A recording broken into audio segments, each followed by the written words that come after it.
विघ्नहर्ता श्री गणेश, श्री गणेश, श्री गणेश।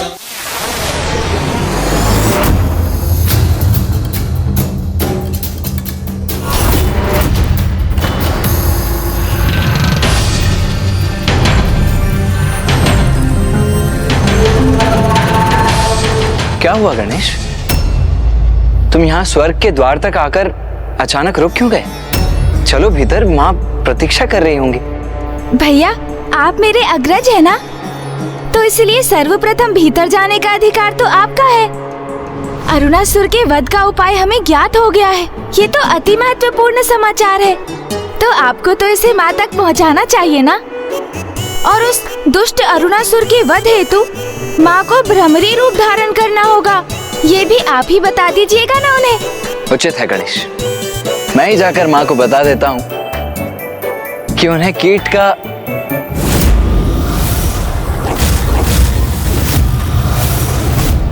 ओह, तो गणेश ने बड़ी चतुराई से माँ तक ये समाचार पहुँचाने का भार मुझ पर ही डाल दिया। और कीट का रूप धारण कर उस दुष्ट अरुणासुर का वध करना है, इतना ही तो कहना है ना आपको भैया। हाँ, वो तो है। वो गणेश, मैं ये सोच रहा था कि अब मैं हाँ कहने के पश्चात गणेश को कैसे बताऊं कि वो कार्य मैं क्यों नहीं कर सकता।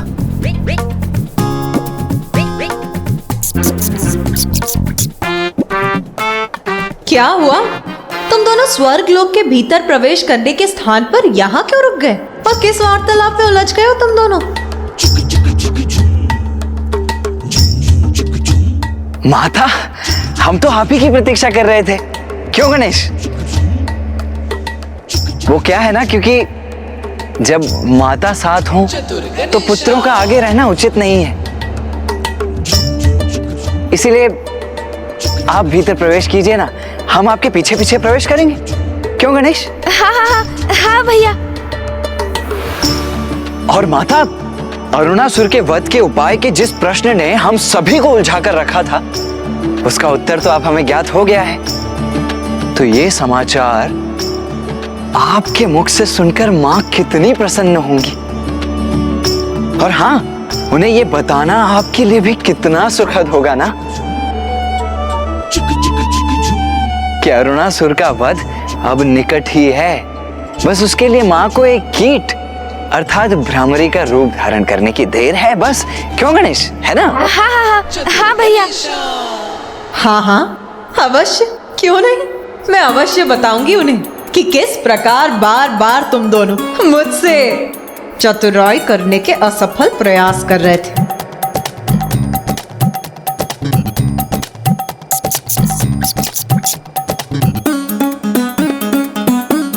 भैया, माता तो समझ गई। समझूंगी नहीं, कदाचित तुम दोनों ये भूल गए मैं माता हूँ तुम्हारी। माता, ये गणेश भी ना चतुराई किए बिना रह ही नहीं सकता है। अरे इसमें चतुराई की क्या बात है भैया, आप बड़े हैं ना, तो आपका कर्तव्य है कि आप ये समाचार माँ तक पहुँचाएं। किंतु मैं तो उनका पुत्र हूँ। कोई पुत्र अपनी माँ को ये कैसे कह सकता है कि वो एक कीट का रूप धारण कर ले? तो मैं भी तो माँ का ही पुत्र हूँ ना भैया, फिर आप मुझसे ऐसी अपेक्षा कैसे कर सकते हैं? और हम दोनों ही माँ से ये नहीं कह सकते, तो फिर ऐसा कौन है जो ये बात माँ को बता सकता है? कौन हो सकता है वो अन्य उपाय?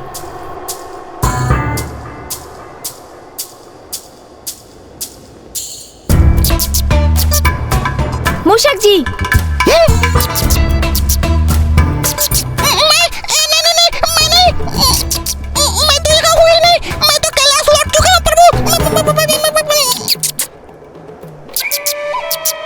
कैलाश, सूझ गया उपाय। माता, भैया, इस उलझन को सुलझाने की युक्ति सूझ गई है मुझे। तो शीघ्र बताओ गणेश, माँ वहाँ बड़ी अधीरता से प्रतीक्षा कर रही हैं, बताओ शीघ्रता से। आप चिंता मत कीजिए भैया, माँ तक ये सूचना कौन और कैसे पहुँचाएगा, अब तो आप वो मुझ पर ही छोड़ दीजिए।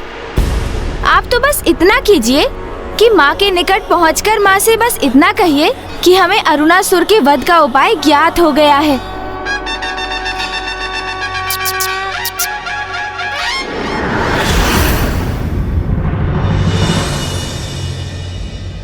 पुत्र कार्तिकेय, पुत्र, तुम तो गणेश की सूचना प्राप्त करने गए थे ना? तो कहो गणेश कुशल तो है ना? हाँ माँ, गणेश तो पूर्ण रूप से सकुशल है।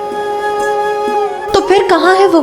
अरुणासुर के वध का उपाय ज्ञात कर वो अभी तक लौटा क्यों नहीं पुत्र?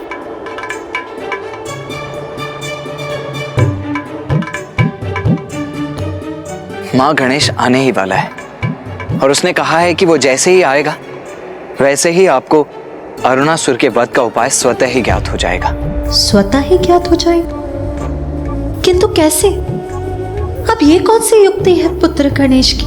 पिताश्री, माँ को दिए वचन को पूर्ण करने में मेरी सहायता करने की कृपा कीजिए। पुत्र, जो तुम चाहते हो मेरा वो करना उचित नहीं। क्यों पिताश्री, क्यों उचित नहीं है? उसमें क्या हानि हो सकती है भला? आपने तो माता के लिए अनेकों रूप धारण किए हैं। आपने क्या कुछ नहीं किया उनके लिए? माँ के प्रत्येक शक्तिपीठ पर भैरव रूप में उनके साथ रहते हैं आप। माँ के ही निवेदन पर आपने योगी रूप को त्याग कर अपना मनोहर रूप धारण किया था। इसलिए पिताश्री, अब माता के भ्रमर अर्थात उन्हें भ्रामरी रूप धारण करवाने के लिए आपको ये नवीन रूप धारण करना ही होगा। मैं जो कह रहा हूँ उसमें क्यों संकोच कर रहे हैं आप पिताश्री? पुत्र, मैं ऐसा कर सकता तो अवश्य करता, किंतु मुझे संकोच इसलिए हो रहा है कि मुझे ऐसा करते देख अन्य सभी क्या सोचेंगे, और ब्रह्मदेव और नारायण, कहीं उनके लिए मैं एक मनोरंजन का कारण न बन जाऊं। पिताश्री, किसी भी कार्य के प्रति नकारात्मक सोच को त्याग कर सकारात्मक सोच धारण करना चाहिए। यही सीख आपने सदा दी है मुझे, तो इस बार इतनी छोटी सी बात कैसे विचलित कर सकती है आपको? जगत कल्याण के लिए, सृष्टि के लिए और प्रत्येक जीव के सुख के लिए और स्वयं माँ के मुख पर मुस्कुराहट लाने के लिए इतना तो आप अवश्य ही कर सकते हैं पिताश्री।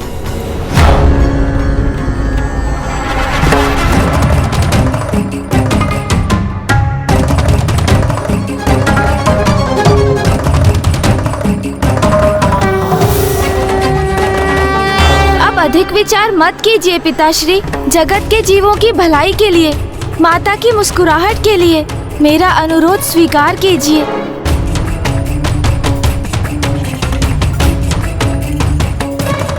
जगत के जीवों की भलाई के लिए, माता की मुस्कुराहट के लिए मेरा अनुरोध स्वीकार कीजिए।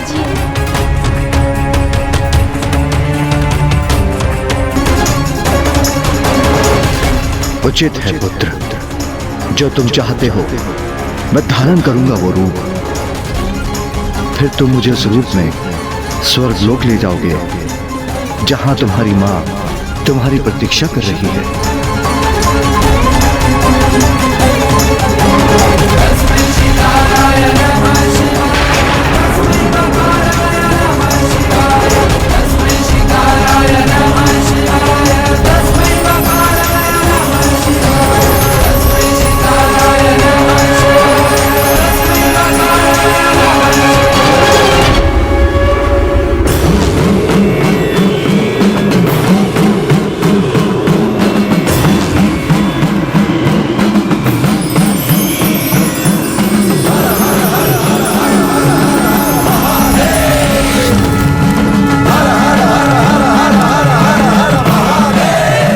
क्या हुआ नाथ? मुझे डमरू और शंख की नाद सुनाई दे रही है। ऐसा प्रतीत होता है जैसे महादेव कुछ ऐसा करने जा रहे हैं जो अपूर्व है, असाधारण है।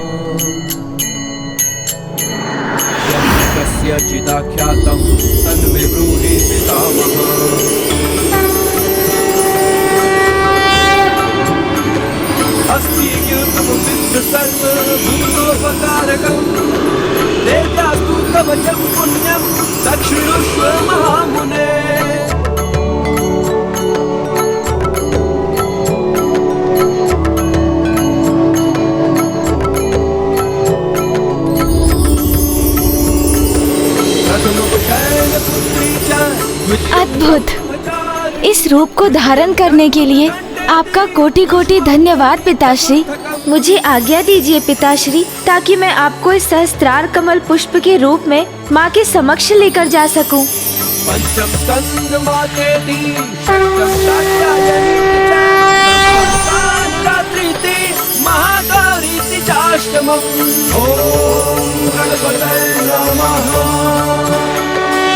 अब पुत्र गणेश सहस्त्रार कमल पुष्प रूप में महादेव को देवी आदि शक्ति के पास स्वर्गलोक ले जा रहा है।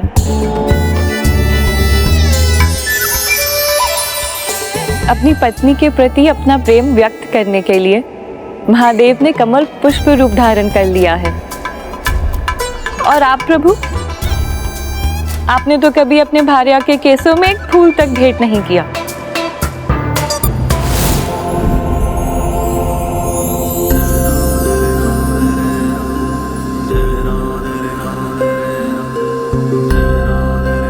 कमल पुष्प पर स्थित होकर आपको महादेव का कमल पुष्प रूप धारण करना मनोरंजन का कारण प्रतीत हो रहा है। महादेव के त्याग को आप कैसे समझ सकते हैं स्वामी? स्वयं कमल पुष्प पर विराजमान अवश्य रह सकते हैं, किंतु महादेव के समान मान अपमान की चिंता किए बिना अपनी पत्नी के मुख पर मुस्कुराहट देखने के लिए अपनी पत्नी के लिए निसंकोच इस प्रकार पुष्प रूप धारण कर सकते हैं क्या आप?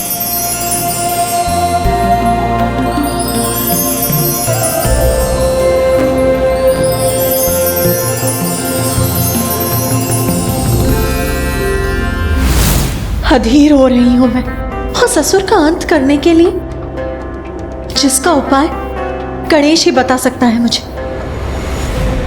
किंतु कहाँ है पुत्र गणेश? वो अभी तक लौटा क्यों नहीं? माँ, गणेश को कुछ समय का अवकाश और दे दीजिए, वो बस आता ही होगा माँ।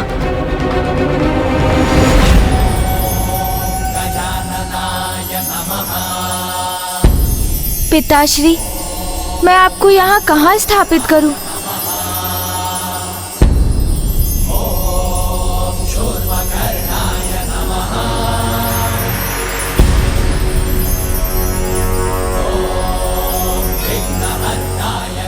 स्वामी, आप मुखदर्शक ही बने रहेंगे अथवा जाकर गणेश की सहायता भी करेंगे? आप सर्वथा उचित कह रही है देवी। हमें वहां जाकर गणेश की सहायता करनी चाहिए।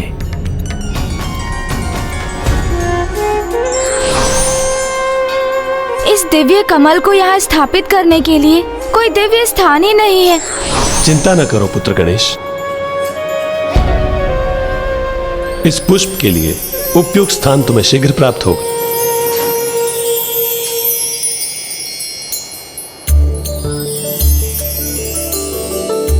अति सुंदर, कितना अपूर्व, कितना सुंदर दृश्य है ये। अद्भुत। कितनी असाधारण दिव्यता है इस दिव्य कमल पुष्प की। कमल पुष्प कितना भी दिव्य क्यों ना हो, किंतु उसका उपयुक्त स्थान कीचड़ ही होता है। यही तो मेरी उलझन का कारण है माता।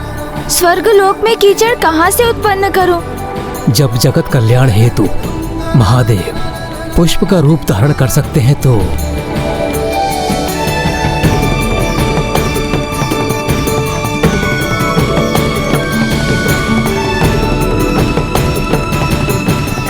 अवश्य।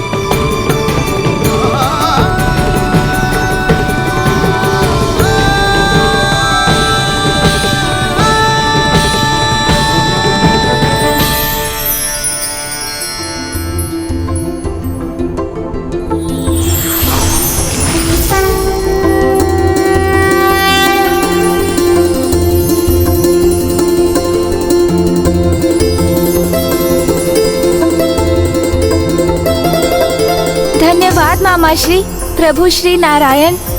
निर्मल जल सात्विकता का प्रतीक होता है, और जहाँ सात्विकता है, ज्ञान का वास भी वहीं होता है।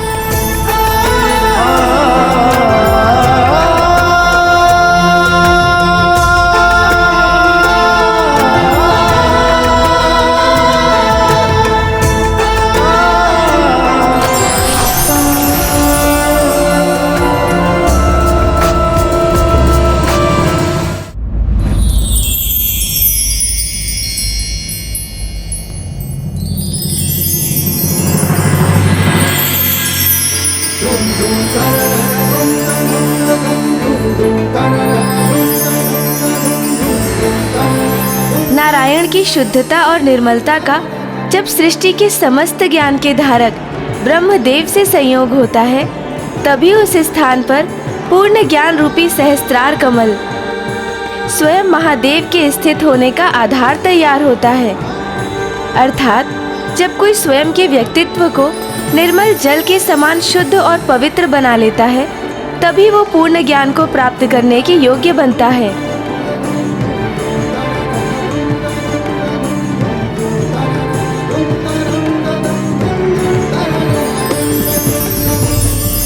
और सरल शब्दों में कहूँ तो यहाँ तीनों त्रिदेव इसका प्रतीक हैं।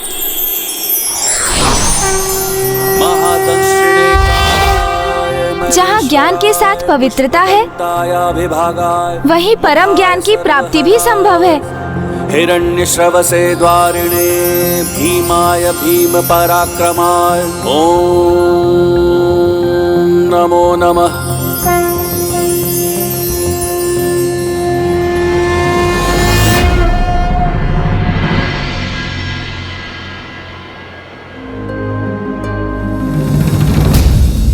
मुझे ऐसा आभास हो रहा है जैसे स्वामी यही कहीं मेरे निकट ही हैं।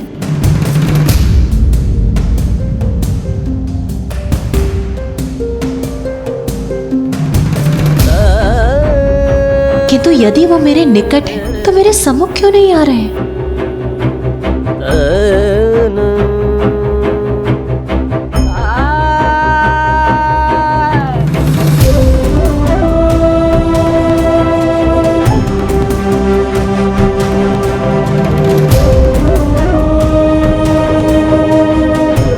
माता को अचानक क्या हो गया? कहीं गणेश के लौटने में विलंब होने के कारण माँ रुष्ट होकर तो नहीं चली गई? नहीं, माता रुष्ट होकर नहीं, मंत्रमुग्ध होकर जा रही।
उमा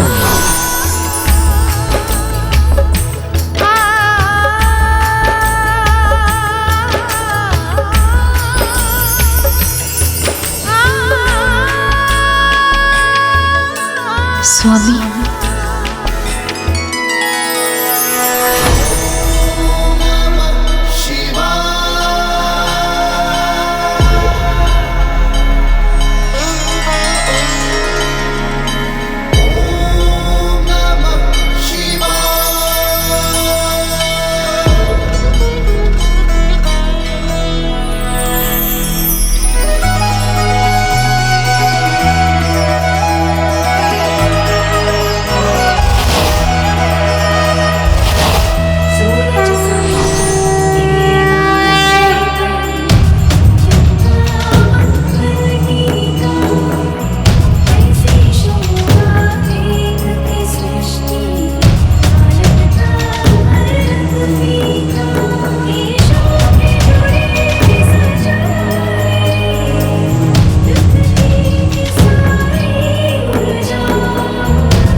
अद्भुत है तुम्हारी युक्ति गणेश। तुम्हें माता से कुछ कहने की आवश्यकता भी नहीं पड़ी और उन्होंने ब्रह्मरी रूप भी धारण कर लिया। ये तो उस अनंत प्रेम और अनुराग का ही प्रभाव है जो माता आदि शक्ति महादेव के प्रति रखती हैं। और इसी भाव के कारण ही वो सहस्त्रार कमल रूप में महादेव के निकट जाने के लिए भी उन्होंने ब्रह्मरी का रूप धारण किया।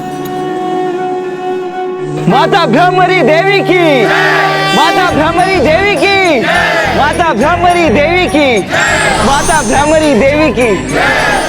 उमा, आपके इसी ब्रह्मरी अवतार को संसार के सम्मुख लाने के लिए ही मुझे कमल पुष्प का रूप धारण करना पड़ा।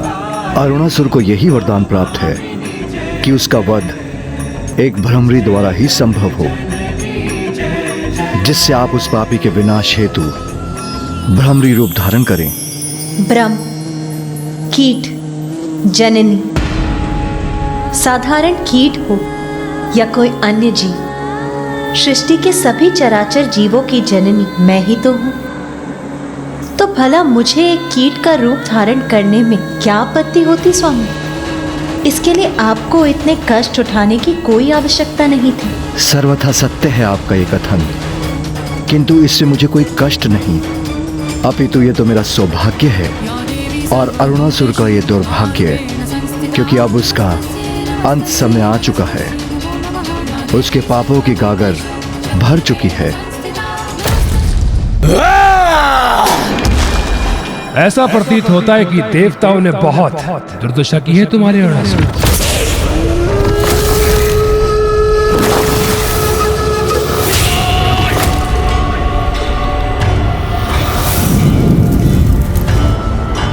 उन तुच्छ देवताओं में इतना सामर्थ्य कहां? उन्होंने नहीं, मैंने की है उनकी दुर्दशा। देखो दुर्गमासुर, देखो देखो दुर्गमासुर, देखो। तो फिर तुम्हारे भवन को इस प्रकार नष्ट भ्रष्ट किसने किया?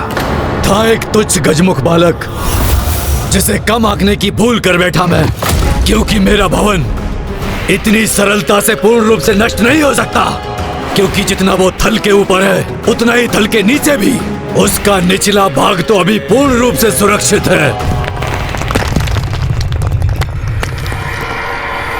इसीलिए तुम्हें कोई चिंता करने की आवश्यकता नहीं दुर्गमासुर। उचित कह रहे हो तुम अरुणासुर, चिंता करने की आवश्यकता मुझे नहीं अपितु तुम्हें है, क्योंकि तामसिक माता के अनुसार वो गजमुख बालक तुम्हारे मृत्यु का भेद ज्ञात चुका है। असंभव!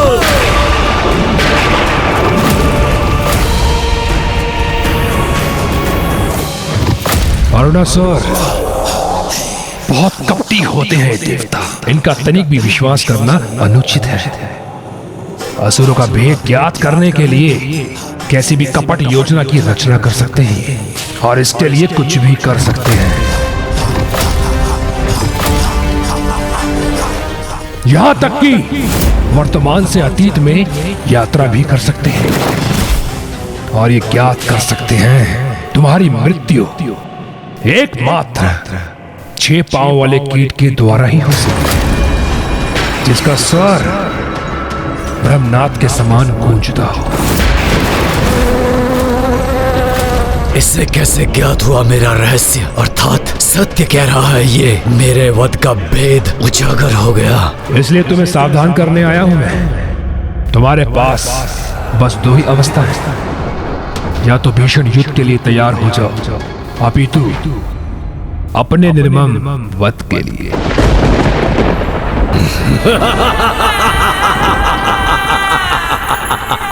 दुर्गमासुर, क्या प्रतीत होता है तुम्हें? ऐसा वरदान क्यों मांगा मैंने ब्रह्मदेव से? इतना विशालकाय शक्तिशाली असुर होकर भी अपने वध के कारण स्वरूप एक तुच्छ और साधारण सी कीट का चुनाव क्यों किया मैंने?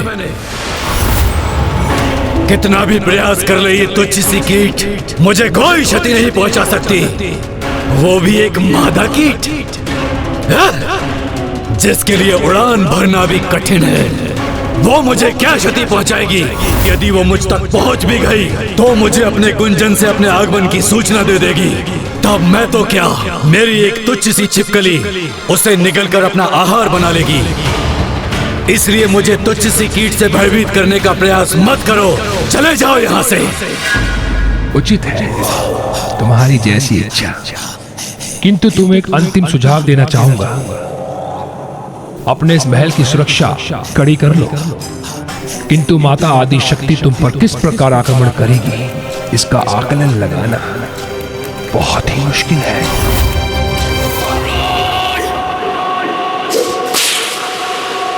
किंतु माता आदि शक्ति तुम पर किस प्रकार आक्रमण करेगी, किंतु माता आदि शक्ति तुम पर किस प्रकार आक्रमण करेगी बहुत ही, इसका आकलन लगाना बहुत ही मुश्किल है।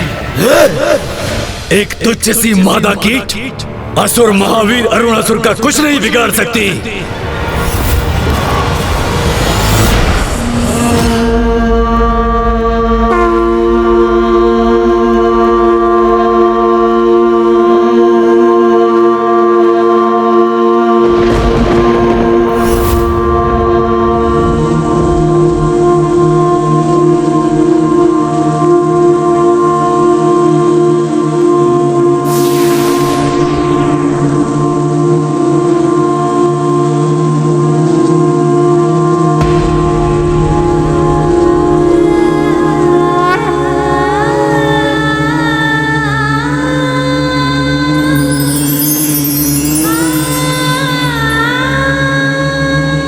जिन कीटों को वो असुर तुच्छ समझता है, आज वही कीट उस दुष्ट के संहार का कारण बनेंगे।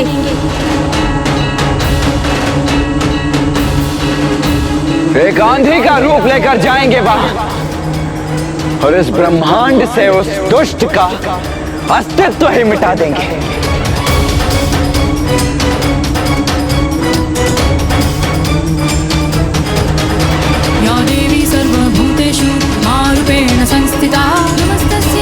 तुम्हारे जीवन की उल्टी गिनती आरंभ हो गई अरुणासुर। आज तुम्हें यह ज्ञात होगा कि किसी की तुच्छता का आधार उसका आकार नहीं, उसका आचरण होता है। और तुम्हारा ये दुष्टतापूर्ण आचरण ही तुम्हारी तुच्छता का प्रतीक है।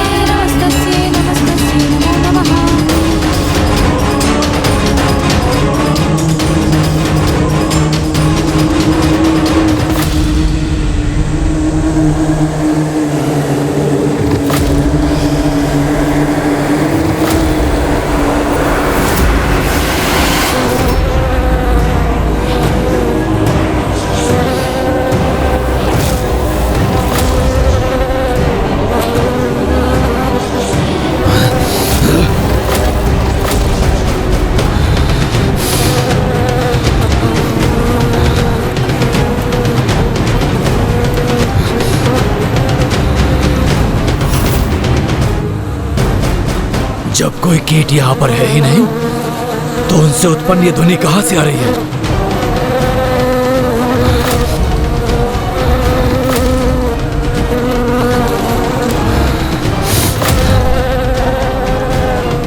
यहाँ तो कोई भी नहीं है। बड़ी विचित्र बात है, कहीं ये ध्वनि मेरे कर्ण से तो उत्पन्न नहीं हो रही।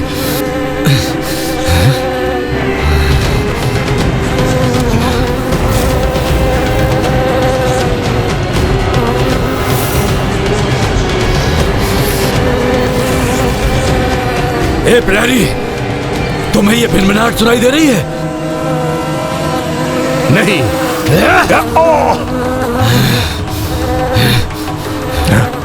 तुम्हें सुनाई दे रहा है कुछ? नहीं। ए तुच्छ प्रहरियों, क्या कुछ श्रवण करने की शक्ति नहीं है तुम्हें? ये भिनभिनाहट जैसे असंख्य कीट एक साथ ध्वनि उत्पन्न कर रहे हैं, ये क्यों नहीं सुनाई दे रहा है तुम्हें?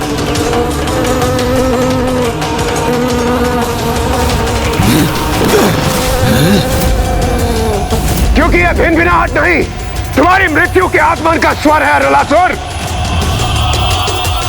अब जितनी भी श्वास शेष है तुम्हारे जीवन में, उसका आनंद ले लो तुम। शांत हो जाओ, शांत हो जाओ तुम कीट के समान तुच्छ देवता, मेरे समक्ष भिनभिनाने योग्य नहीं। हमें तो तुम शांत करा भी लोगे अरुणासुर, किंतु अपने काल की इस ध्वनि को शांत कैसे कराओगे तुम? बस बहुत हो चुका, शांत हो जाओ तुम, अन्यथा निगल जाऊंगा तुम्हें। और स्मरण रखो, मेरी मृत्यु असंभव है, क्योंकि एकमात्र ब्रह्मनाथ का स्वर उत्पन्न करने वाली ब्रह्मणी ही मेरा वध कर सकती है। किंतु विडंबना तो यह है, ऐसी कोई तुच्छ ब्रह्मणी मेरे निकट आए, इससे पूर्व मेरे तुच्छ छिपकली सैनिक के उदर में समा जाती है। भ्रमर मात्र मेरे तुच्छ सैनिकों का आहार बन सकते हैं, मेरी मृत्यु का नहीं। और वैसे भी मैंने अपनी भवन की सुरक्षा इतनी कड़ी कर दी है कि यहाँ प्रवेश अथवा बाहर जाना दोनों ही असंभव है।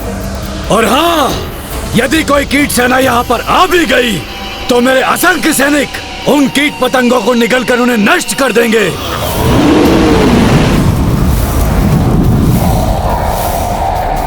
और यदि कोई मेरे प्रथम स्तर पर स्थित सैनिक से आगे भी बढ़ाया तो इस भवन के दूसरे स्तर पर तो मेरी चमगादड़ प्रहरियों की सेना से सामना करना होगा उसे, जिनमें से प्रत्येक चमगादड़ अकेला ही असंख्य कीटों का संहार करने में सक्षम है।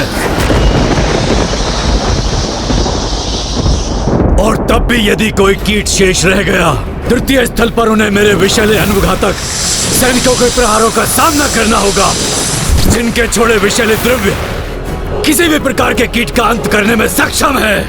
और यदि कोई कीट किसी प्रकार वहां से आगे बढ़ भी आया तो उसके अगले तल पर, जो इस तल से एक तल ऊपर है जहां हम स्थित हैं, ऐसा विनाशकारी धूम्र प्रवाह कर रहे हैं मेरे सैनिक कि कोई भी कीट वहां से आगे नहीं बढ़ सकता।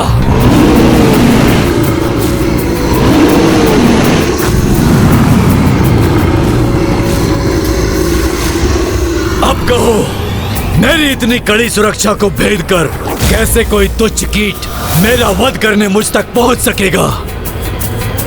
और यदि किसी प्रकार वो मुझ तक पहुंच भी गया तो मैं उसे अपनी जीवा के एक ही बार से निगल कर उसे अपना आहार बना लूंगा और अंत करूंगा उसका।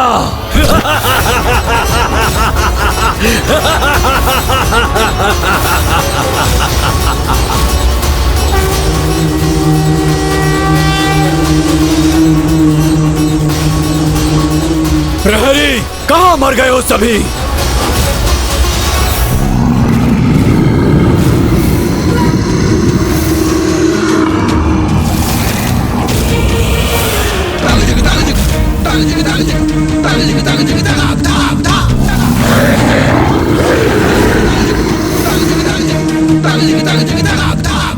इसीलिए तुच्छ देवताओं, यदि किसी कीट ने भी मेरे सुरक्षा घेरे को पार करने का दुस्साहस किया तो उसका अंत निश्चित है। इसीलिए मैं प्रतीक्षा कर रहा हूँ कि कब तुम्हारी देवी आदि शक्ति तुम्हारी रक्षा के लिए आए और मेरे सुरक्षा जाल के मकर जाल में उलझ कर रह जाए।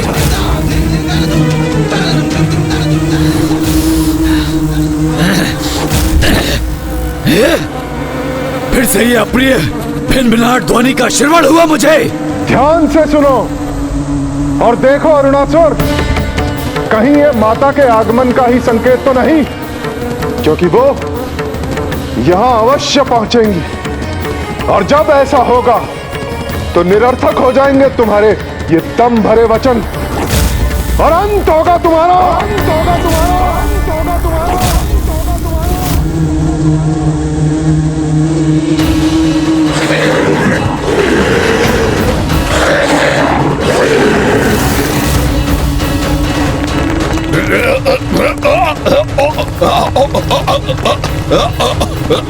अरे ये भूकंप कैसे उत्पन्न हुआ? यहाँ हमारे पाँव के नीचे का स्थल विभक्त कैसे हो रहा है? क्या हो रहा है ये?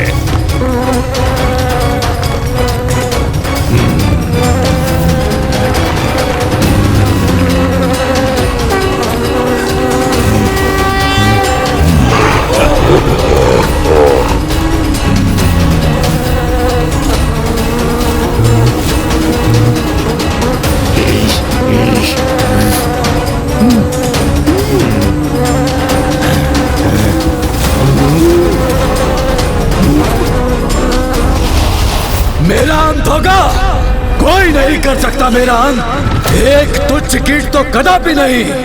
मैं सर्वशक्तिशाली विशालकाय असुर, तुम्हारे रक्षक अथवा तुम्हारी भिनभिनाहट से कदापि विचलित नहीं होऊंगा मैं। कोई आवश्यकता नहीं है मुझे ध्यान देने की। यदि है किसी में इतना साहस तो मेरे सुरक्षा घेरे को पार कर मुझ तक पहुंच कर दिखाए।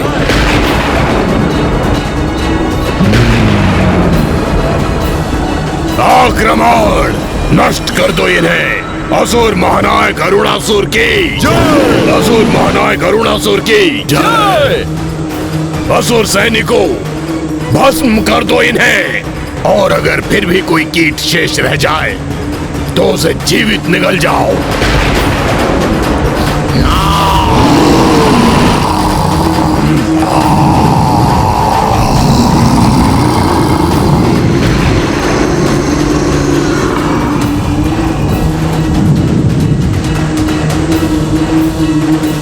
अरे रुक क्यों गए? आगे बढ़ो और तैयार हो जाओ हमसे भस्म होने के लिए।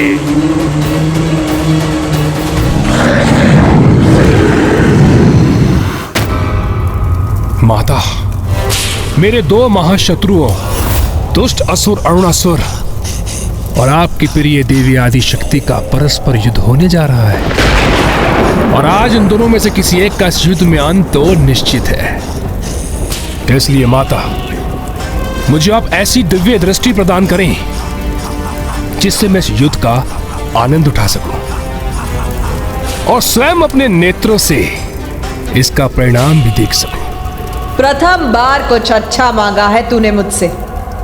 मैं तो चाहती हूँ कि तू स्वयं अपने नेत्रों से वो भयंकर दृश्य देख ले, जिससे तुझे ज्ञात हो जाए कि भविष्य में कैसी दुर्दशा होने वाली है तेरी।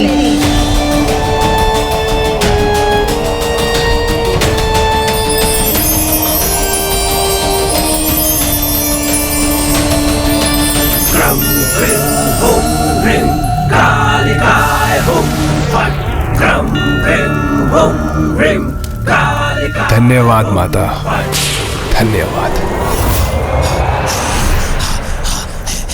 माता। किंतु स्मरण रहे, मेरी कोई भी दुर्दशा नहीं कर सकता। यदि आज किसी की दुर्दशा होगी तो देवी आदि शक्ति की, क्योंकि मेरे सावधान करने पर अरुणासुर ने अपने भवन के भिन्न तलों पर ऐसे सुरक्षा घेरे स्थापित किए हैं कि किसी एक कीट का उसे पार करना कदापि संभव नहीं। मृत्यु जब आती है मूर्ख तो असंभव होता है उसे रोकना। विश्वास नहीं होता ना तुझे मेरे शब्दों पर? तो स्वयं देख।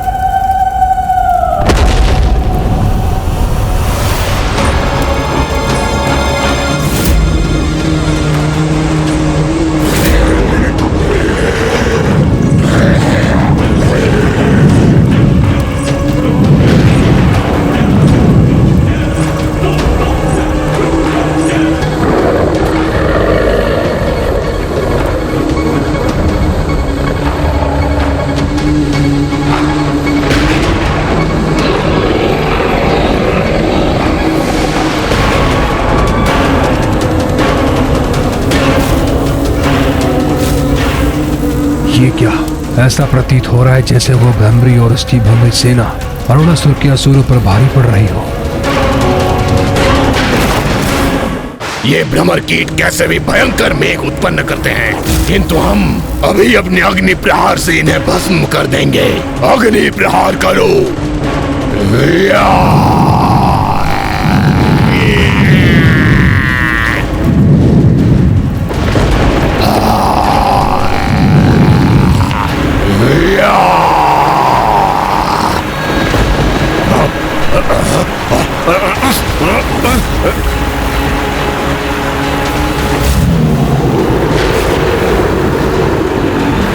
ये वर्षा हमारी अग्नि को शांत कर रही है। हम अग्नि प्रहार करने में असमर्थ हो गए हैं। अब क्या करें हम?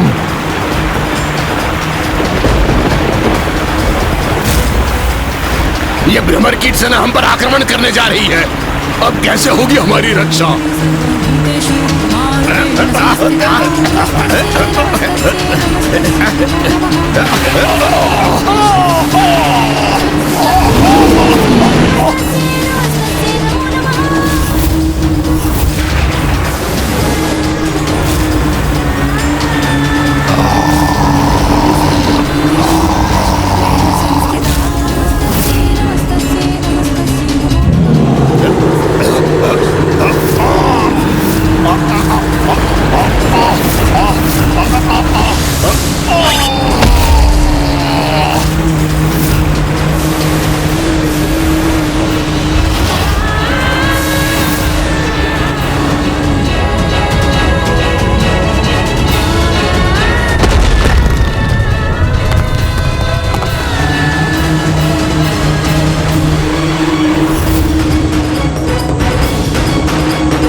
ये अरुणासुर कर क्या रहा है?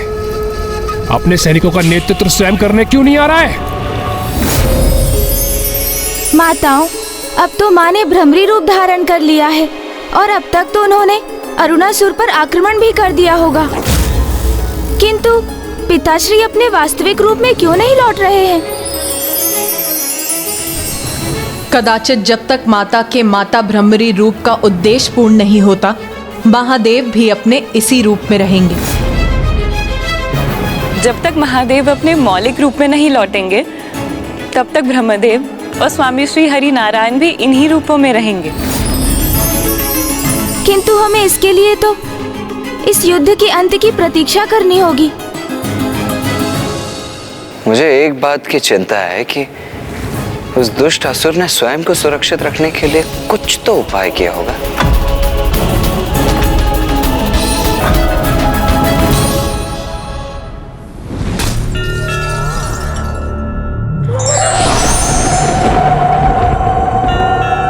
प्रणाम माता। प्रणाम माँ। कल्याण।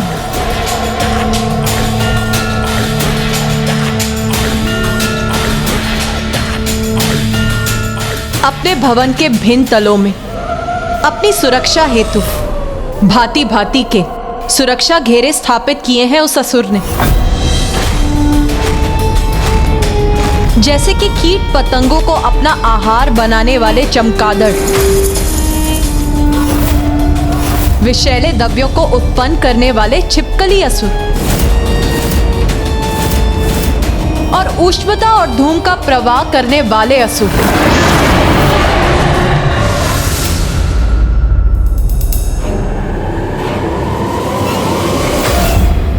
कुछ करने की कोई आवश्यकता नहीं मुझे, सर्वशक्तिशाली अरुणासुर को।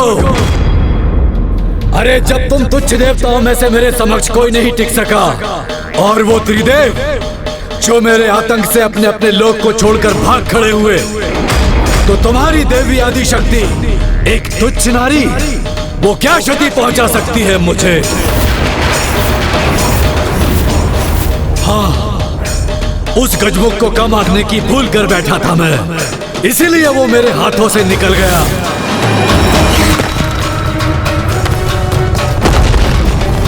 किंतु वो पुनः मेरे समक्ष आया तो कदापि शेष नहीं रहेगा वो।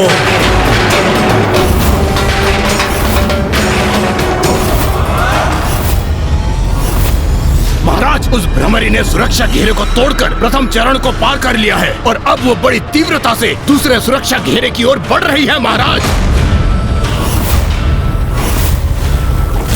उस भ्रमरी ने सुरक्षा घेरे को तोड़कर प्रथम चरण को पार कर लिया है और अब वो बड़ी तीव्रता से दूसरे सुरक्षा घेरे की ओर बढ़ रही है महाराज। चाहे अपनी सुरक्षा व्यवस्था कितनी भी कड़ी क्यों ना कर ले, माता भ्रमरी तो स्वयं माँ आदि शक्ति है। तो कोई साधारण सुरक्षा घेरा उन्हें कैसे रोक सकता है? भगवान को भी अवतार की मर्यादा रखनी होती है पुत्र, इसलिए जो कुछ भी एक साधारण कीट को प्रभावित करेगा वो देवी भ्रमरी को भी करेगा। जो अन्य कीट पतंगों के लिए संकट उत्पन्न करेगा वो देवी भ्रमरी के लिए भी संकट का कारण बनेगा।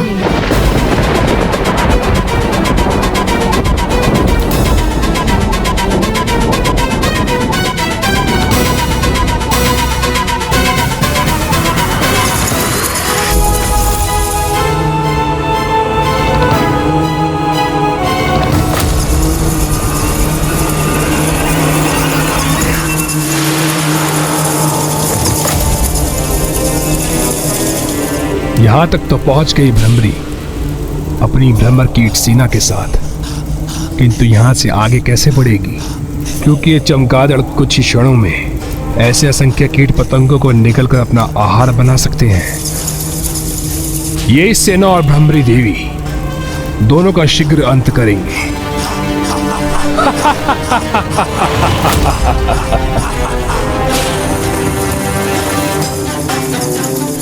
यहाँ इस ओर से आ रही है भ्रमर कीटों की ध्वनि।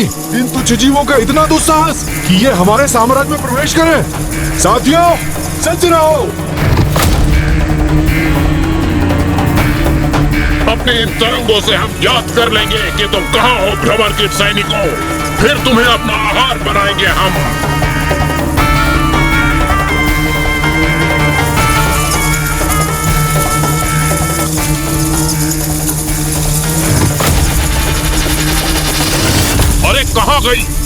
अब कहाँ चली गई?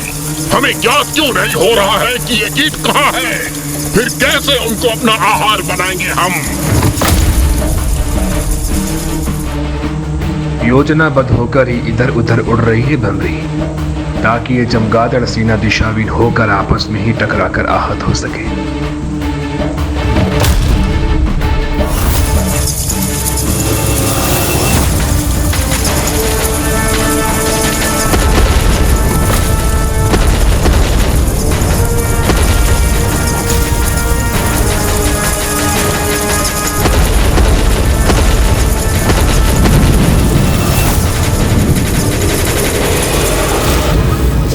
संभव असंख्य चमगादड़ एक भ्रमर कीट को बिना क्षति पहुंचाए नष्ट हो गए।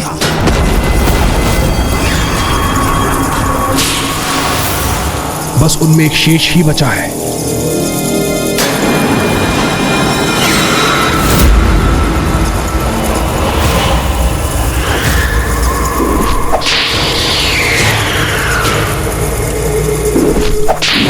ये दुष्ट मेरी सेना को क्षति पहुंचाने का दुस्साहस कर रहा है।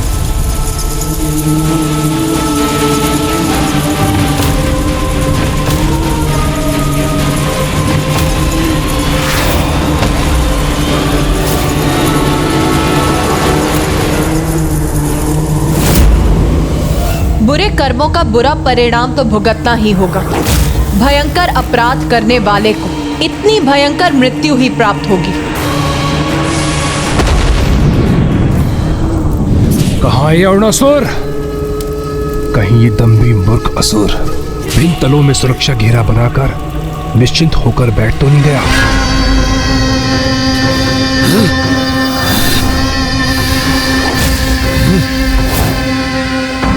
क्योंकि ये भिन्न भिनाहट नहीं, तुम्हारी मृत्यु के आगमन का स्वर है अरुणासुर।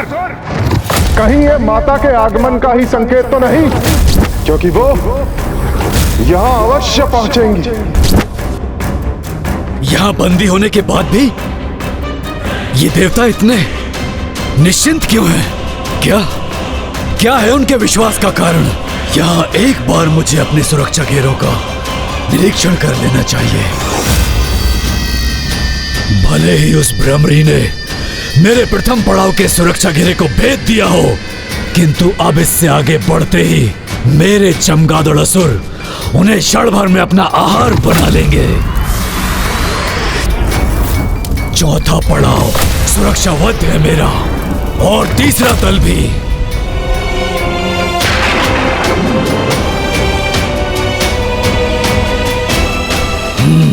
उष्णता भी है और द्रव्य भी अपने स्थान पर स्थित है।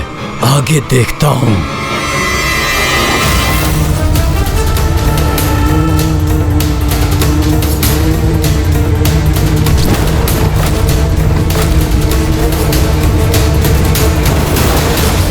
ये भ्रमर कीट सेना यहां तक कैसे पहुंच गई? कैसे संभव है ये? इसका तो यही अर्थ है कि उसने दूसरे दल के सुरक्षा घेरे को ध्वस्त कर दिया।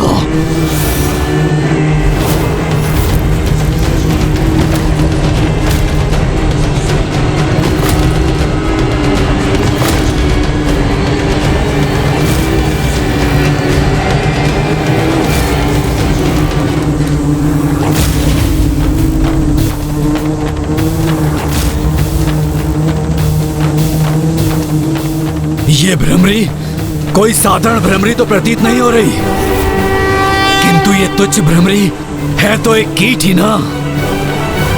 फिर ये मेरे अगले तल के सुरक्षा चक्र का सामना कैसे करेगी?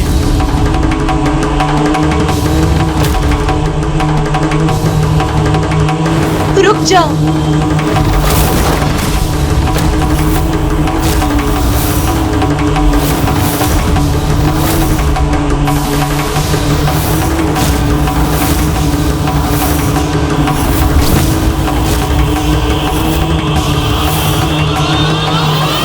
भोजन बनने आई हो अथवा इन विषैले द्रव्यों से अपनी मृत्यु को प्राप्त करने।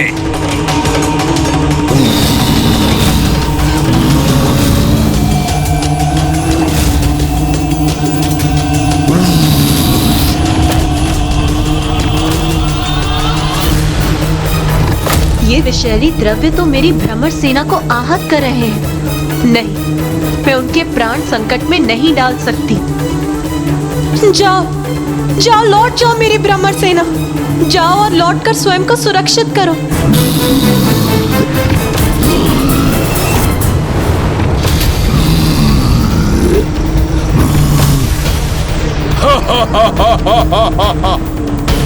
क्या सोचा था तुमने?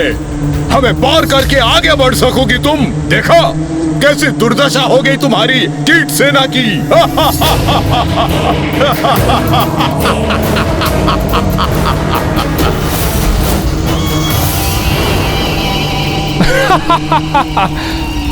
अब कुछ आनंद आया मुझे।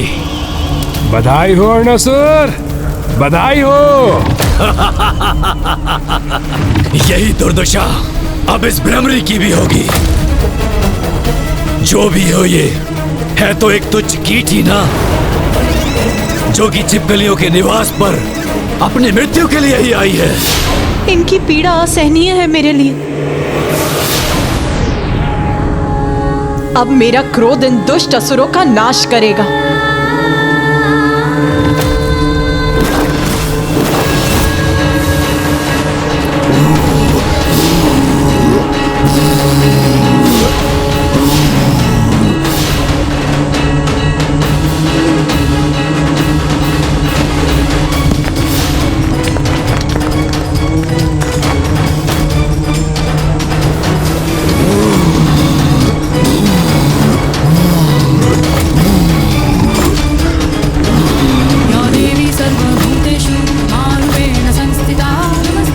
क्या कर रही है वहां? ये क्या करने का प्रयास कर रही है?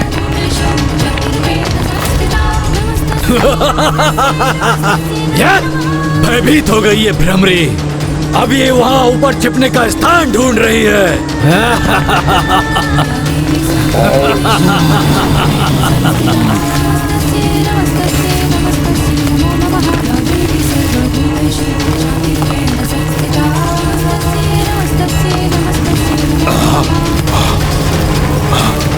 ये क्या?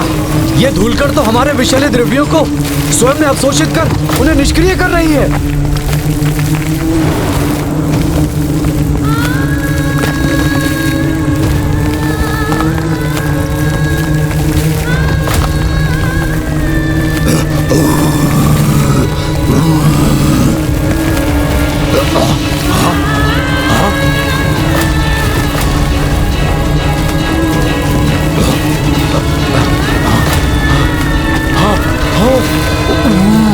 हमारे ऊपर इन धूल कणों के गिरने के कारण हम अपने मुख से विषैले द्रव्य निकालने में अक्षम हो रहे हैं।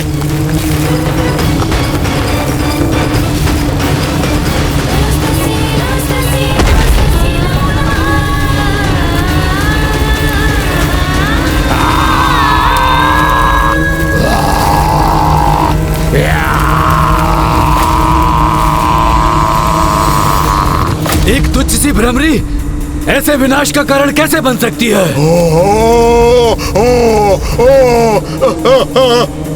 इसे और इसकी तुच्छ कीट सेना को अगले तल पर सुरक्षित नहीं रहने दूंगा मैं। और ये अब ना मुझ तक पहुंच पाएंगे और ना ही ऐसे सुरक्षित जा पाएंगी। ये तपासर!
इस असुर द्वारा उत्सर्जित अग्नि ताप से मेरी भ्रमर सेना आहत हो रही है।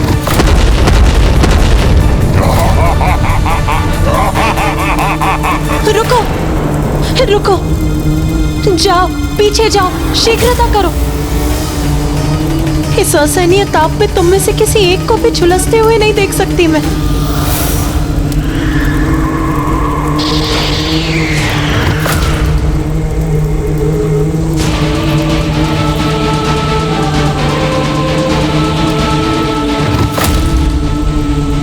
मार्ग बंद होने के पूर्व ही मुझे शीघ्र उस शिलाखंड के पार पहुंचना होगा।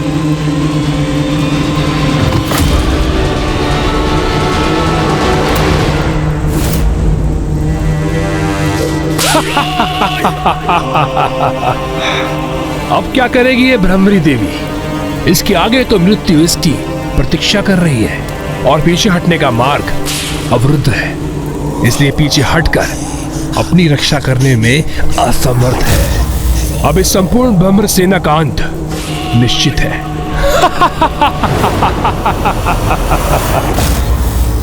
इस अवतार की मर्यादा में रहते हुए कोई उपाय क्यों नहीं सूझ रहा है मुझे? अचानक ये विघ्नहर्ता गणेश प्रतीत होता है मुझसे भी वही भूल हुई है जो एक बार स्वामी से हुई थी जब वो त्रिपुरासुर का वध करने गए थे।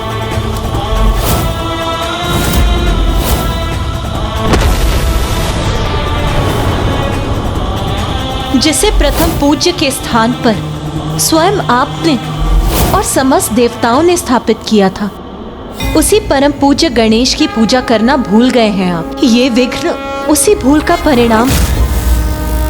मुझे यहाँ की यात्रा आरंभ करने के पूर्व प्रथम पूज्य विघ्नहर्ता गणेश जी की पूजा करनी चाहिए थी।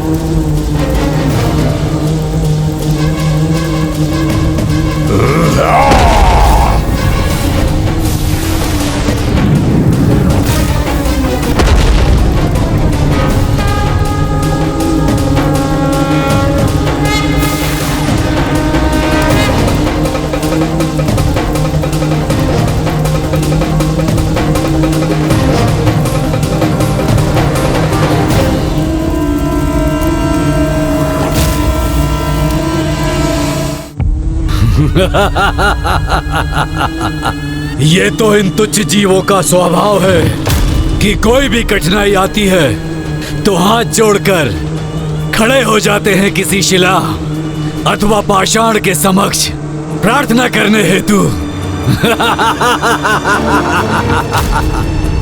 चलो करो प्रार्थना, मैं भी देखता हूँ कौन करता है तुम्हारी सहायता। ब्रह्मांड के कण कण में प्रभु का वास है, उनका तत्व है। इसीलिए श्रद्धा और भक्ति से साधारण पाषाण भी ईश्वर का रूप ले लेता है। इसीलिए हम सभी इस कण कण में बसे प्रभु के तत्व को श्री महागणपति जी का रूप मानकर उनकी प्रार्थना करेंगे।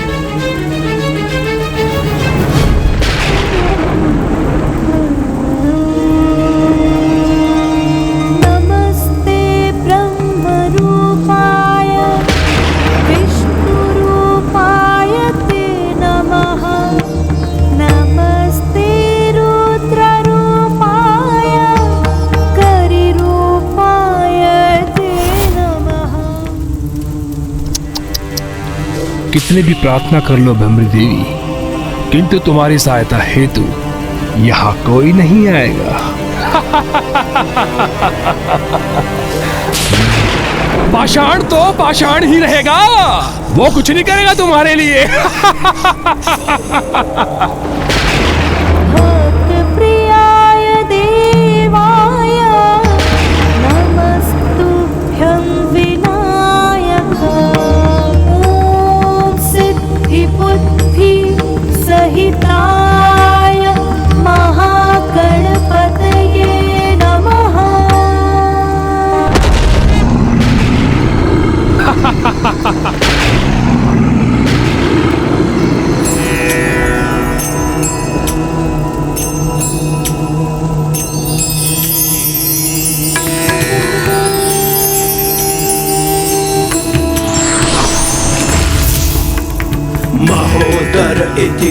तो ज्ञान ब्रह्म प्रकाश। हे विघ्नहर्ता महागणपति जी, इस युद्ध के आरंभ में आपका स्मरण ना करने की भूल हुई है मुझसे, उसके लिए मुझे क्षमा करें और इस विघ्न को पार पाने का उपाय सुझाने की कृपा करें।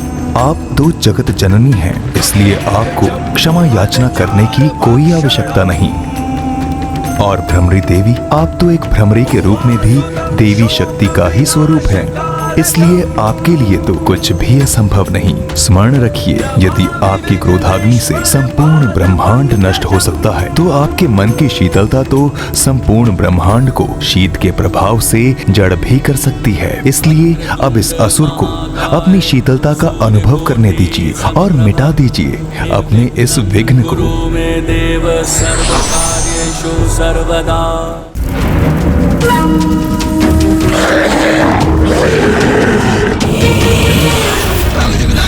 क्या हुआ अभी? सब कुछ? यहाँ तक कि मैं भी स्तंभित रह गया।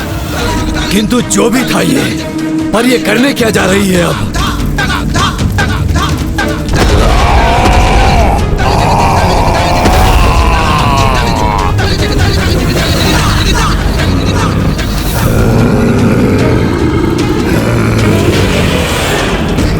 किसी ने ठीक ही कहा है, जब भी कीट पतंगों की मृत्यु आती है तो अग्नि की लपटों की ओर आकर्षित होती है।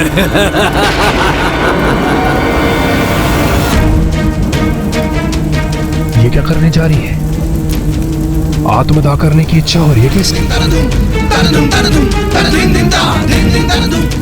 अब इस असुर को अपनी शीतलता का अनुभव करने दीजिए और मिटा दीजिए अपने इस विघ्न को।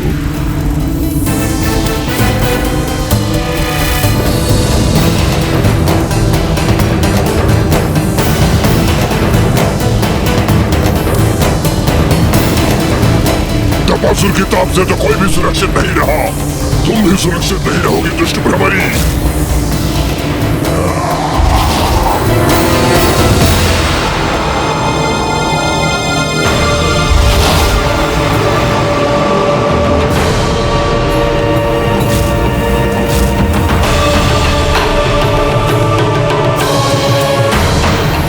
अब हमारा मार्ग खुल गया है, आगे बढ़ो और दुष्ट अरुणासुर की मृत्यु का मार्ग खोल दो।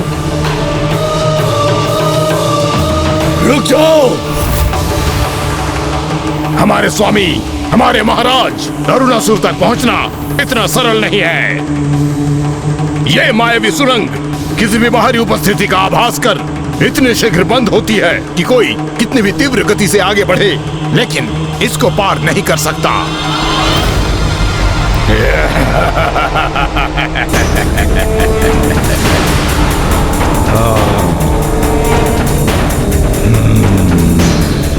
मैं तेरी मृत्यु बनकर आई हूँ अरुणासुर, रिक्त हाथों नहीं लौटूंगी मैं।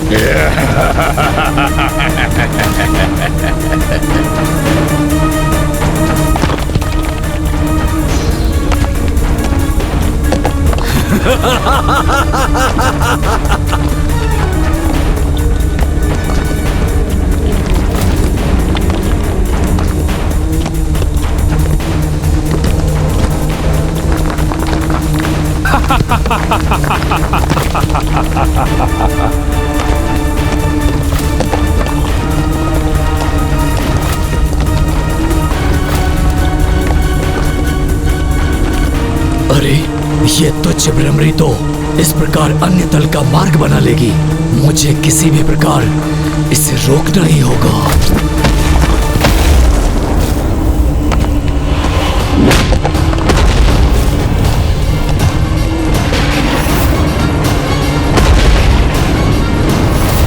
मुझे ऐसा क्यों आभास हो रहा है जैसे कि माँ किसी संकट में है।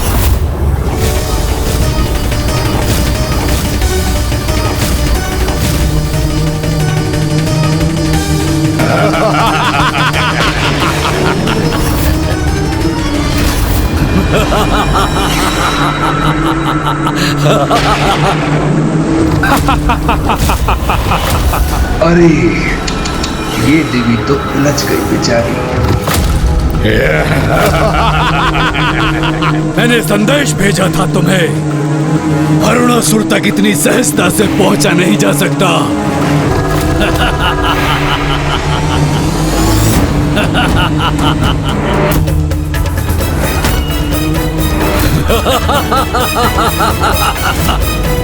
एक तुच्छ सी भ्रमरी मुझ पर आक्रमण करने चली थी। लो, अब उलझ गई ना तुम यहाँ। लाचार हो गई ना भ्रमरी। उलझ गई, अरुणासुर की सुरंग में उलझ गई।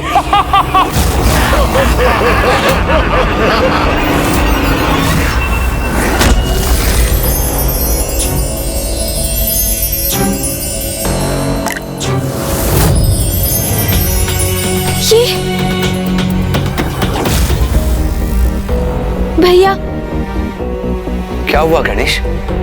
पिताश्री, उन्होंने अपना कष्ट व्यक्त किया है अभी। अर्थात मेरा आभास उचित था। माँ कहीं किसी संकट में उलझी हुई है। देखिए ना, पिताश्री भी माँ की पीड़ा के कारण ही विचलित हो रहे हैं। इसलिए अब इसमें मुझे कोई संदेह नहीं कि माँ पर अवश्य कोई बड़ा संकट छाया है।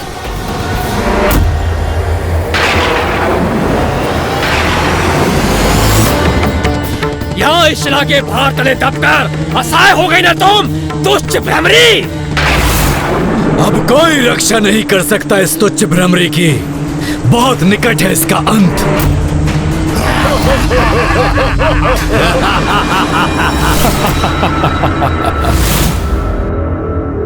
भगवान को भी अवतार की मर्यादा रखनी होती है पुत्र। इसलिए जो कुछ भी एक साधारण कीट को प्रभावित करेगा, वो देवी भ्रमरी को भी करेगा। चिंता मत करो गणेश। यदि माँ किसी संकट में है तो मैं स्वयं जाकर उनकी सहायता करूंगा।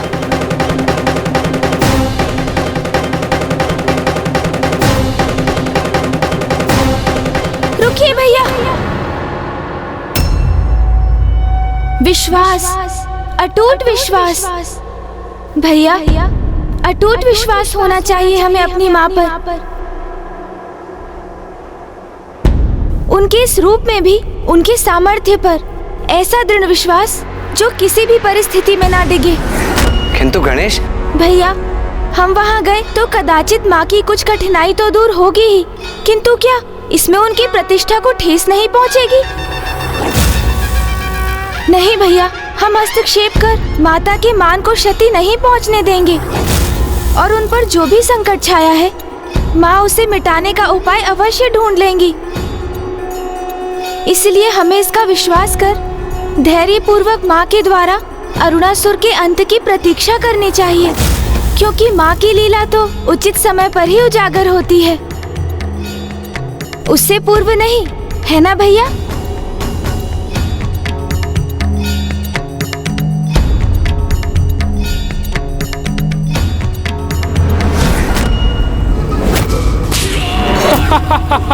कैसी निरीह प्रतीत हो रही है भ्रमरी देवी, किंतु अब तो ये देखना होगा कि अरुणासुर उसे कैसे मृत्यु प्रदान करता है।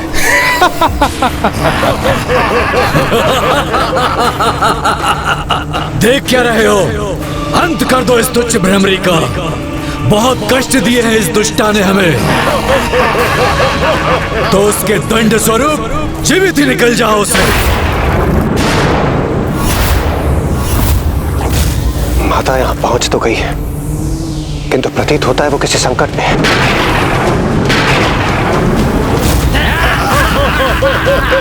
इन दुष्टों ने तो घेर लिया है मुझे। शीघ्र यहाँ से मुक्त होने का कोई उपाय करना होगा मुझे। हमारे अनेकों असुर भ्राताओं का वध किया है इसने। आज मैं इसे अपना भोजन बनाऊंगा। हाँ हाँ, शीघ्र से आहार बनाओ अपना। क्यों नहीं मित्र, करो, भोजन करो इसका, अंत कर दो इसका।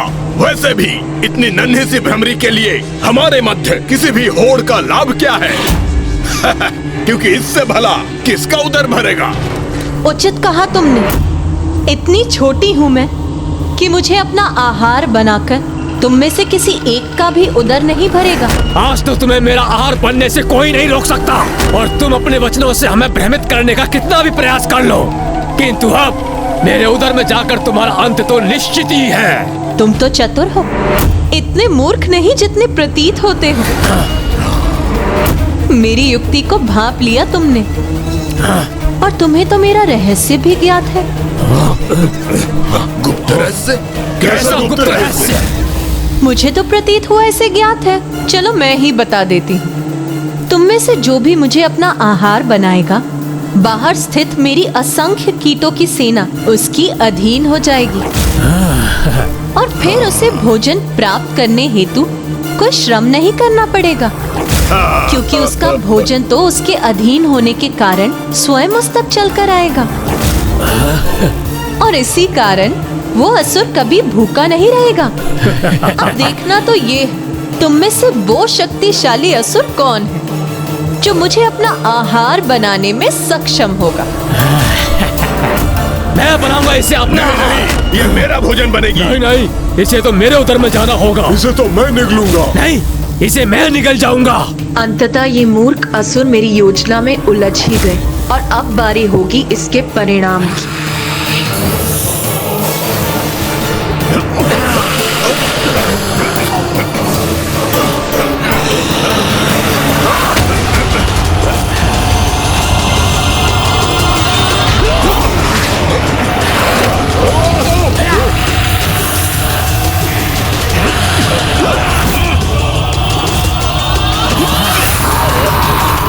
सभी के जीवा प्रहारों से ये पाषाण शिला अपने स्थान से डिग रही है, अर्थात मेरी युक्ति सफल हो रही है। अरे इतना समय क्यों लग रहा है इस तुच्छ भ्रमरी को अपना आहार बनाने में?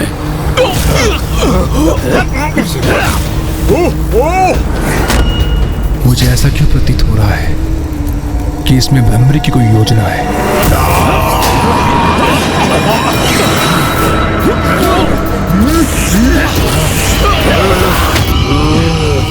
अरे क्या हुआ? एक ही बार में अपनी असफलता स्वीकार कर ली तुम सभी ने। एक बार पुनः प्रयास करके देख लो। हाँ, पुनः प्रयास करूंगा मैं। इसे अपना आहार बनाऊंगा, इसे भोजन बनाकर अपने संपूर्ण जीवन के लिए भोजन की व्यवस्था कर लूंगा मैं। इनके समान कहीं भी अपनी जिह्वा से प्रहार नहीं करूंगा मैं। ध्यान से लक्ष्य साधूंगा और अपना आहार बनाऊंगा इसे।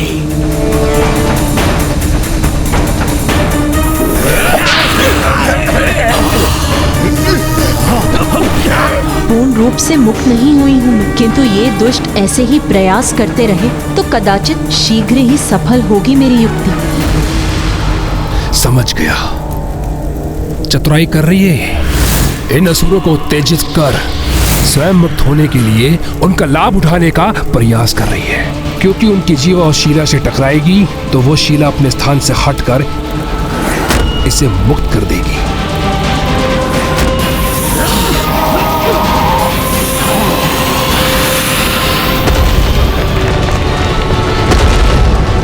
मूर्ख अरुणासुर, तुम्हारे मूर्खों को अपनी युक्ति का साधन बना रही है वो। किसी कार्य के नहीं हो तुम सभी। एक तुच्छ भ्रमरी पर लक्ष्य साधने में असफल हो रहे हो। शीघ्रता करो, अन्यथा मैं तुम्हें अपना आहार बना लूंगा।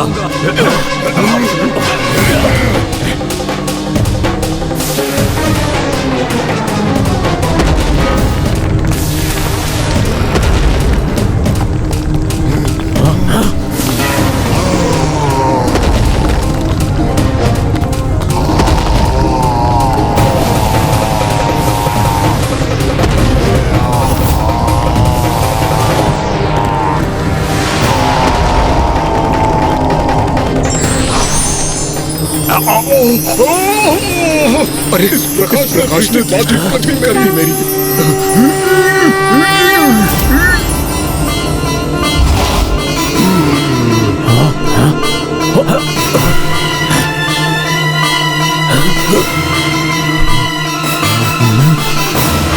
अरे किसने आहार बनाया उसे अपना? तुमने निकला उसे? नहीं नहीं नहीं नहीं, तुमने निकला क्या? नहीं, मैंने नहीं। अरे किसी ने भी नहीं निकला तो वो अदृश्य कैसे हो गई? ने अपने उदर में भरा है उसे, और अब वो स्वीकार भी नहीं कर रहा है। तुमने खाया होगा, तुमने खाया होगा, तुमने खाया होगा। उदर उसी का भरता है जिसे संतुष्टि है, लोभ नहीं। किंतु तुम्हारा लोभ तुम सभी के विरुद्ध गया, और तुम में से कोई भी मुझे अपना आहार नहीं बना सका। अरे ये रही वो भ्रमरी, शीघ्र पकड़ो उसे। अरे आहार बना लो उसे अपना। शीघ्र पकड़ो उसे, आहार बना लो उसे अपना। अब पुनः मेरे समक्ष आ गई है, तो मैं फिर अपना लक्ष्य बनाऊंगा इसे।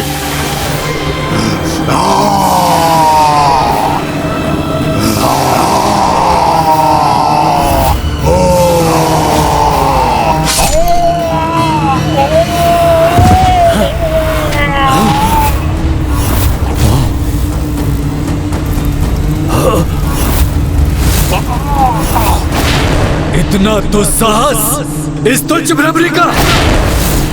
सैनिकों, काट दो इसके पर, खंडित कर दो इसकी भुजाएं, मसल के रख दो इसे। कुछ भी करो, किंतु ये जीवित नहीं रहनी चाहिए। तो वहां स्थित है ये दुष्ट।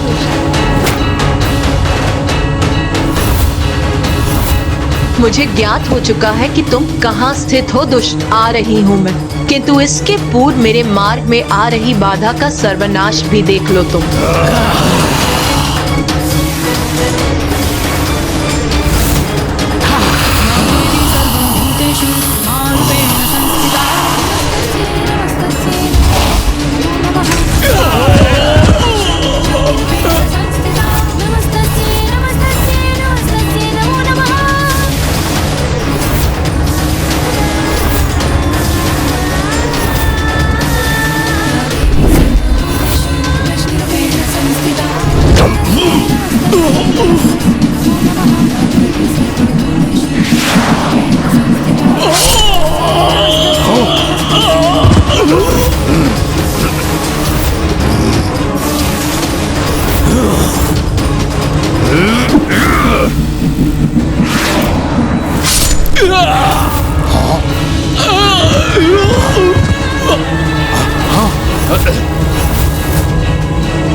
ये क्या हो रहा है वहाँ? ये भ्रमरी वहाँ इतना विनाश करने में सफल कैसे हो रही है?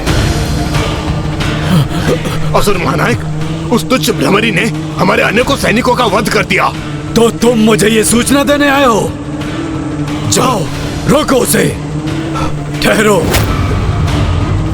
तुम जाओ। तुम रुको यहीं। जी महाराज।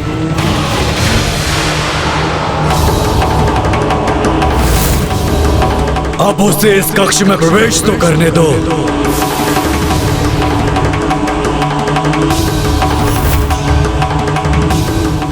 बहुत आतंक फैला चुकी हो तुम भ्रमरी, किंतु मेरी जीवा से सुरक्षित नहीं रह सकोगी तुम, क्योंकि जो भी मेरी जीवा के संपर्क में आता है वह सीधा मेरे उदर में उतर जाता है।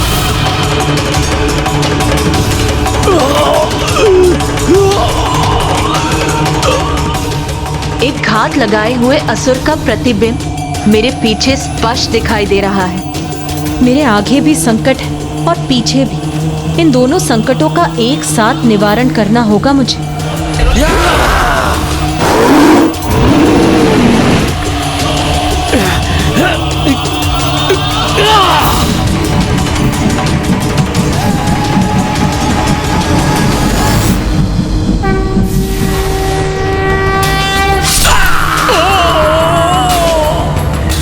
इस मूर्ख असुर का भी अंत हो गया।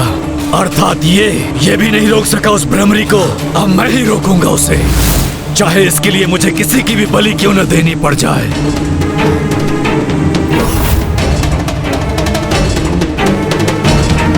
तनिक कल्पना करो, यहाँ मेरे स्थान पर कोई और मेरी शैया पर सुप्त अवस्था में हो और वो भ्रमरी यहाँ प्रवेश करे तो क्या होगा? नहीं समझ सके ना तुम? तो मैं बताता हूँ। वो मुझ पर आक्रमण करने के विचार से आगे बढ़ेगी। हाँ, यही उचित होगा महाराज। ऐसा ही करेगी वो। जिस प्रकार वो यहाँ वहाँ उड़ान भरकर अन्य असुरों को छल रही है, मुझे कोई क्षति पहुंचाए उसके पूर्व मैं ही उसे निगल जाऊं तो कैसा रहेगा? ये तो अति उत्तम होगा असुर महानायक जी। इसका अर्थ ये है कि जब वो प्रवेश करेगी तब आप छिपे रहेंगे और छिपकर उस पर वार करेंगे, है ना? अरे वाह, बहुत चतुर हो तुम। मेरी युक्ति शीघ्रता से समझ गए। किंतु मेरी युक्ति को पूर्ण करने हेतु अथवा उस भ्रमरी को भ्रमित करने हेतु यहाँ मेरे स्थान पर किसी को स्थित होना होगा ना? किंतु महाराज, वहाँ तो किसी असुर के शव को स्थित करना होगा। तभी तो ऐसे प्रतीत होगा कि कोई सुप्त अवस्था में वहाँ सोया है। परंतु वो शव हम लाएंगे कहाँ से? अरे ये कैसा प्रश्न है तुम्हारा? कितने समय से तुम मेरे निष्ठावान सैनिक रहे हो। सदा मेरा साथ दिया है तुमने, प्रत्येक आदेश का पालन किया है तुमने मेरा। अब ये मेरा अंतिम आदेश है और आशा करता हूँ तुम इसे कदापि नहीं टालोगे। तो महाराज, कोई शव ढूंढ के मैं लाऊं? जब तुम स्वयं हो यहाँ तो फिर किसी और को लाने की क्या आवश्यकता? नहीं महाराज, महाराज मैं आपका सेवक हूँ महाराज।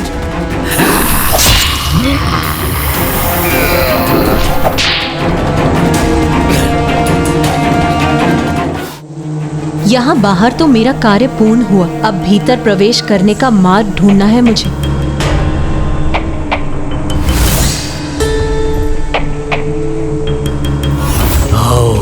आओ भ्रमरी, यहाँ प्रवेश कर अपने काल से भेंट करने को तैयार हो जाओ तुम।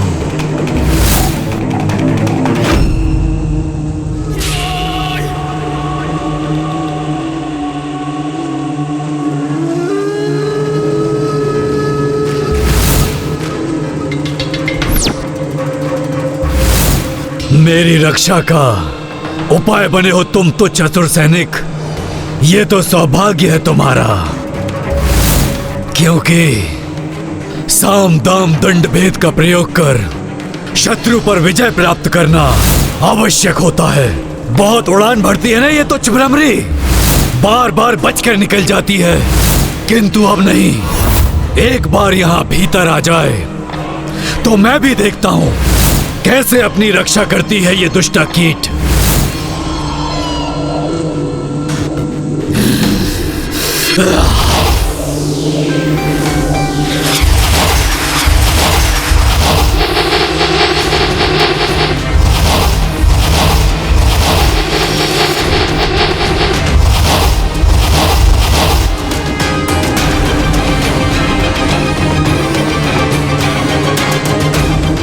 सभी छिद्रों को बंद कर दिया है इसने, तो कोई रिक्त मार्ग दिख ही नहीं रहा जिससे कि मैं प्रवेश कर सकूं।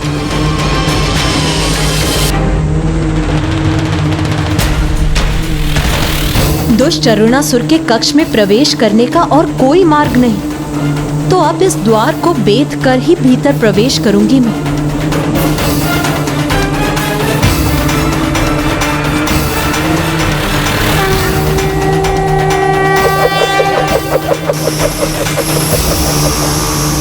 इसी क्षण की तो बहुत अधीरता से प्रतीक्षा थी मुझे।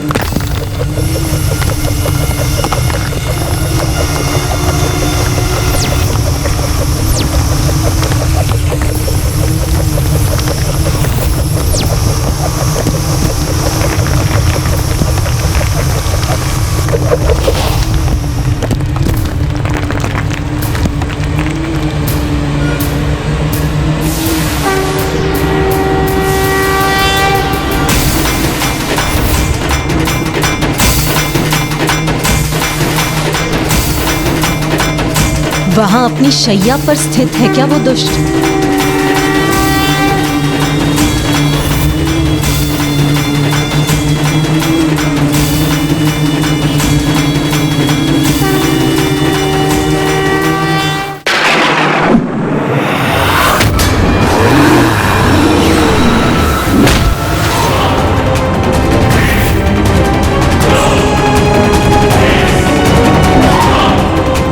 मुझसे सुरक्षित रहकर कहीं नहीं जा सकोगी तुम तुच्छ भ्रमरी।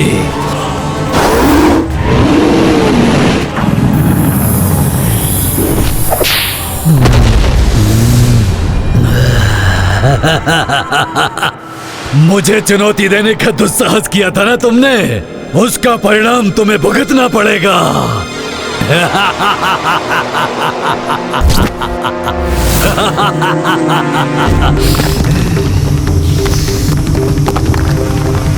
अरे, ये चित्र करने का स्वर कहां से आ रहा है?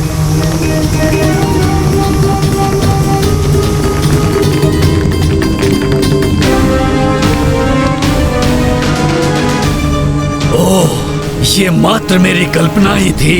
कोई बात नहीं, कुछ ही पल में मैं अपनी इस कल्पना को साकार भी कर लूंगा। तुम्हारे भीतर आने से कोई क्षति नहीं पहुंचेगी मुझे। मेरी योजना अवश्य सफल होगी। मैं तुम्हारी यहां प्रतीक्षा कर रहा हूं भ्रमरी।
जहां से मैंने प्रवेश किया उस मार्ग को बाधित कर दिया इस दुष्ट ने। किंतु कोई बात नहीं, अब अरुणासुर के वध करने के उपरांत बाहर जाने का मार्ग भी अवश्य ढूंढ लूंगी मैं।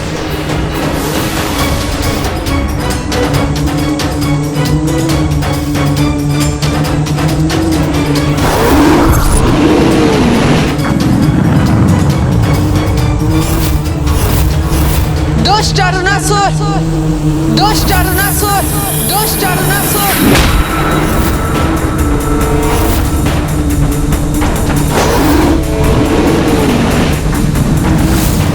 स्वागत है मेरी सुरंग में तुम्हारा तुच्छ भ्रमरी। अब अपनी मृत्यु के लिए तुम तत्पर हो जाओ।